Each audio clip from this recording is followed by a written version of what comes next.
Negeri penyayang koruptor.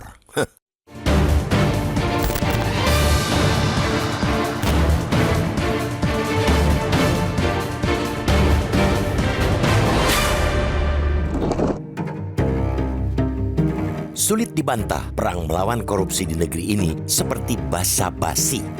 Sebab kenyataannya penegakan hukum terhadap koruptor justru secara berjenjang lemah dan dilemahkan. Lihat saja, mulai dari pengungkapan kasus yang tebang pilih, vonis ringan di pengadilan, hingga remisi berulang setiap tahun bagi narapidana korupsi. Soal remisi ini pula yang lagi-lagi menunjukkan masih lekatnya keberpihakan terhadap koruptor. Di momen Idul Fitri 1446 Hijriah, ratusan narapidana korupsi ikut mendapat remisi dan kebanyakan hanya didasarkan alasan berkelakuan baik. Undang-Undang Nomor 22 Tahun 2022 tentang Pemasyarakatan memang menegaskan bahwa remisi merupakan hak setiap narapidana yang telah memenuhi persyaratan tanpa terkecuali. Namun, bagi napi korupsi yang masuk kejahatan luar biasa, mestinya terdapat persyaratan tambahan yang mesti dituruti secara ketat. Persyaratan khusus kesediaan bekerja sama membongkar perkara memang telah dilemahkan karena tidak lagi menjadi kewajiban. Ini berdasarkan putusan Mahkamah Agung nomor 28P/HUM/2021. Meski begitu, mestinya pemerintah, dalam hal ini Menteri Imigrasi dan Pemasyarakatan Agus Andrianto sebagai pemegang bola dapat menunjukkan keberpihakannya juga penghormatannya terhadap kerja panjang pemberantasan korupsi di Indonesia. Ironisnya, persyaratan yang memang sudah dilemahkan oleh putusan MA itu seperti gayung bersambut di tiap kesempatan pemberian remisi, baik remisi umum di hari ulang tahun kemerdekaan Republik Indonesia maupun remisi khusus saat hari besar keagamaan. Pada Idul Fitri kali ini, Lembaga Pemasyarakatan atau Lapas Sukamiskin Kota Bandung, Jawa Barat menyebutkan sebanyak 288 narapidana korupsi, termasuk Setia Novanto atau Setnov, telah mendapat persetujuan mendapatkan remisi. Besaran remisi beragam, mulai dari 15 hari, 1 bulan, hingga ada yang mendapat remisi 2 bulan.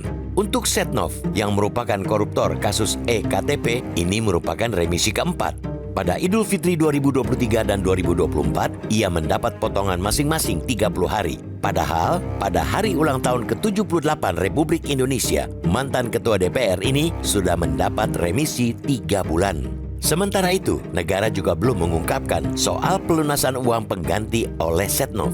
Pengadilan Tipikor PN Jakarta Pusat memvonis Setnov harus membayar uang pengganti sebesar 7,3 juta US dollar sekitar 65,7 miliar rupiah dengan kurs Rp9.000 saat proyek EKTP dilakukan. Jumlah tersebut dikurangi 5 miliar rupiah yang sudah dikembalikan dalam proses penuntutan. Hingga 2019, Setnov baru tercatat membayar sekitar 15,3 miliar rupiah. Kita tentu juga patut curiga akan pemenuhan persyaratan oleh ratusan napi koruptor lainnya yang mendapat remisi seperti Setnov. Pemberian remisi bagi koruptor tanpa disertai pemenuhan persyaratan pantas membuat publik geram. Remisi semacam ini bisa juga disebut bentuk korupsi. Karena itu, sudah semestinya pemberian remisi ini diusut dan sesegera mungkin dicabut jika betul tidak memenuhi persyaratan. Pencabutan remisi dimungkinkan oleh pengadilan sebagaimana tertuang dalam pasal 18 ayat 1 huruf D kecil Undang-Undang Tipikor. Sebab itu, KPK yang dahulu berhasil menyeret Setnov ke pengadilan pun semestinya menjadi yang terdepan menempuh jalur hukum untuk pencabutan remisi itu. Sayangnya, seperti tergambar dari pernyataan Wakil Ketua Komisi Pemberantasan Korupsi KPK, Yohanis Tanak, lembaga anti rasuah periode saat ini pun tampak lembek.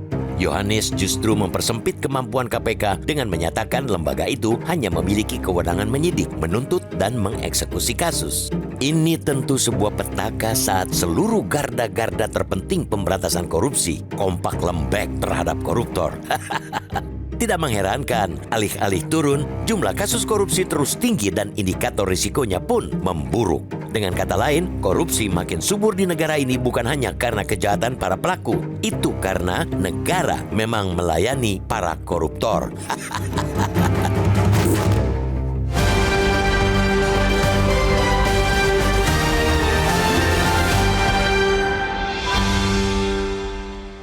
Jelajahi cara baru mendapatkan informasi. Download Metro TV Extend sekarang.